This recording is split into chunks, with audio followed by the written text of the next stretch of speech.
गुरु शुक्राचार्य ने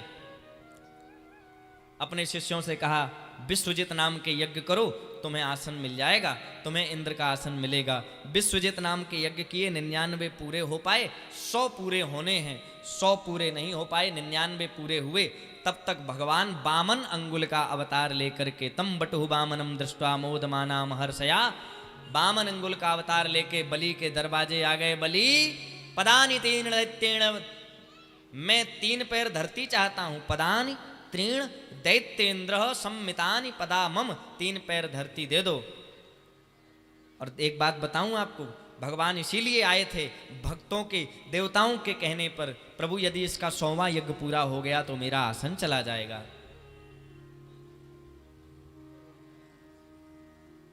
भगवान बामन अंगुल के बन के गए, 3 पैर धरती मांगी।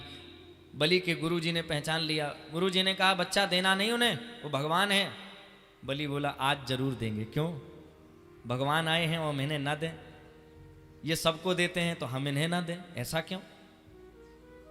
गुरुजी ने कहा, ये सब ले जाएंगे तेरा। बलि बोला, मिला भी तो इन्हीं की कृपा से है, ले भी जाएंगे तो फिर दे भी जाएंगे। 3 पैर धरती का संकल्प किया, और भगवान पहले तो छोटे थे, और जैसे ही संकल्प हुआ, बस भगवान ने विशाल रूप प्रारंभ किया। पाताल में तस्य ही पादमूलम पग पाताल शीस अजधामा, इतना विशाल रूप भगवान ने किया। एक पांव में तल वितल सुतल तलातल रसातल पाताल भू भुआ महाजना तपा सत्यम, दूसरे पांव में काशी कांची माया अवंतिका द्वारिका मथुरा उज्जैन, 2 पांव में भगवान ने तीनों लोकों की, उसकी जितनी संपत्ति थी सब नाप ली।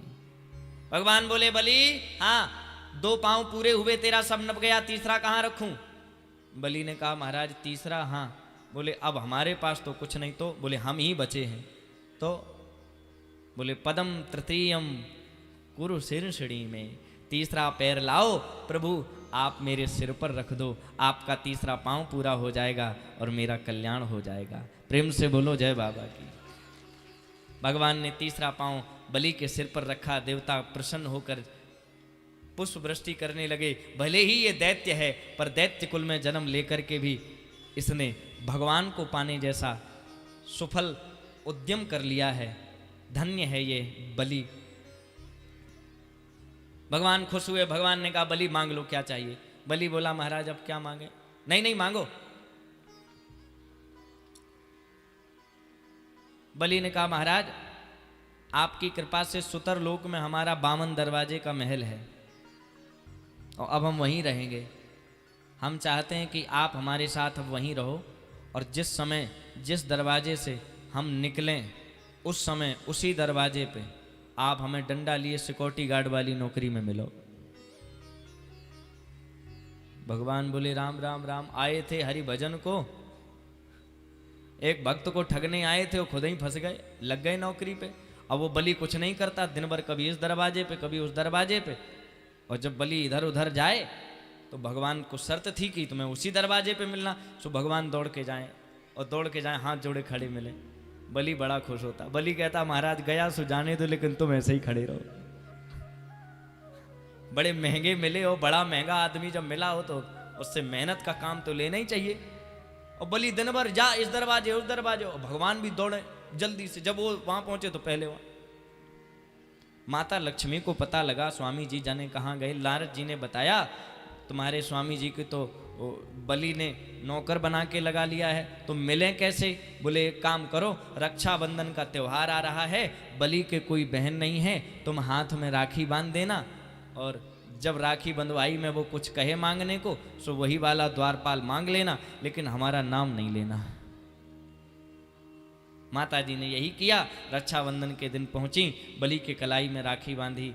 बलि भावुक हो गया। बलि बोला, मांग लो, क्या चाहिए? बहन ने कहा, कुछ नहीं चाहिए। नहीं, कुछ तो चाहिए होगा। माता लक्ष्मी ने कहा, भैया अगर देना चाहते हो तो ये जो द्वारपाल खड़ा है यही दे दो। बलि बोला, बहन ये वाला द्वारपाल मत मांगो। क्यों? ये तो बहुत महंगा मिला है, इसने सब ले लिया तब मिला है, कोई और मांग लो। बोले, नहीं चाहिए तो यही वाला। बलि ने कहा, बहन तुमने राखी के धागे में हमारी जीवन भर की कमाई मांग ली, लेकिन अब मैं मना नहीं करूँगा, क्योंकि अगर भाई बहन को रक्षा सूत्र की बंधवाई में यदि अनुकूल न दे बहन के मांगने पर, तो उसमें रक्षा सूत्र का बंधन कमज़ोर होता है। बहन ले जाओ। पर आज पहली बार बलि उदास हुआ, बलि की आंख में आंसू थे। ले जाओ, मैं कुछ कह नहीं सकता, लेकिन मैं अपनी आंखों के सामने इन्हें जाता हुआ भी नहीं देख पाऊंगा। बलि ने आंख बंद कर ली। सोच रहा है कि अब तो चले गए होंगे भगवान, अब तो चली गई होगी लक्ष्मी। लेकिन थोड़ी देर बाद जब बलि ने आंख खोली तो सामने दृश्य कुछ और था। लक्ष्मी नारायण का दिव्य स्वरूप विग्रह बलि के दरवाजे पर सामने प्रकट खड़ा हुआ था। बलि चरणों में गिरकर बहुत रोया। भगवान बोले, अब क्यों रो रहे हो? प्रभु, मुझसे जाने अनजाने में एक अपराध हो गया।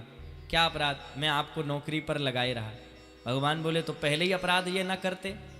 बोले, पहले किया था वो गिलानी नहीं थी, तो फिर अब गिलानी हो रही है। अब गिलानी क्यों हो रही है? क्योंकि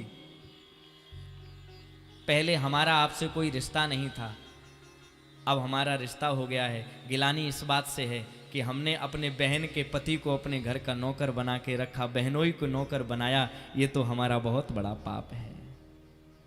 भगवान बोले, मैं तुम्हारी संपत्ति वापस करता हूँ, तुम जीवन भर प्रसन्न रहो, ये भी मैं वचन देता हूँ। और मैं तुम्हारे पूरे वंश में, जब तक तुम्हारे वंश का प्रभाव रहेगा, मैं तुम्हारे वंश में किसी का वध नहीं करूँगा। ऐसा वचन देकर भगवान वहाँ से अंतर्ध्यान हुए।